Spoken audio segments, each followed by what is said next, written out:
মিয়ানমারে নতুন সরকারের মন্ত্রিসভার একজন সদস্য হিসাবে শপথ নিয়েছে অং সান সুচি। এর আগে দেশটির নতুন প্রেসিডেন্ট হিসাবে শপথ নেন তিন কিয়াও। নেপিতাওয়ে পার্লামেন্ট কক্ষে শপথ গ্রহণ অনুষ্ঠিত হয়। এর আগে সুচির দল ন্যাশনাল লিগ ফর ডেমোক্রেসি প্রার্থী হিসাবে পার্লামেন্টের ভোটে নির্বাচিত হন তিনি। ডেস্ক রিপোর্টে বিস্তারিত। অং সান সুচির দীর্ঘদিনের বিশ্বস্ত সহচর তিন কিয়াও মিয়ানমারের নতুন প্রেসিডেন্ট হিসেবে নির্বাচিত হয়েছেন এ মাসের গোড়ায়। বুধবার শপথ গ্রহণের জন্য তিনি এবং সুচির নেতৃত্বে পার্লামেন্টে আসে এনএলডি এমপিরা।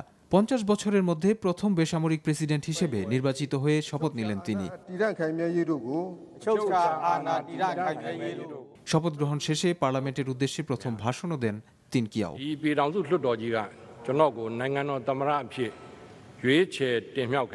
প্রেসিডেন্টের পর নতুন সরকারের মন্ত্রিসভার সদস্যরা শপথ নেন।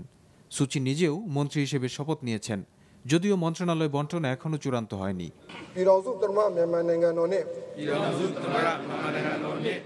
গ্রেড স্কুলে পড়ার সময় থেকে সুচির ঘনিষ্ঠ সহচর তিন কিয়াও গত 2 দশকেরও বেশি সময়ে ছায়ার মতো অনুসরণ করেছেন নেত্রীকে।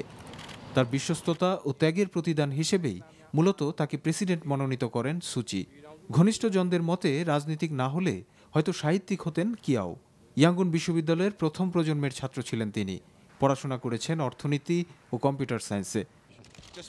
বিভিন্ন সময়ে কাজ করেছেন সরকারের গুরুত্বপূর্ণ শাখায়। মূলত বিদেশি কূটনীতিকদের সাথে সুচির যোগাযোগের মাধ্যম হয়ে ওঠেন তিনি।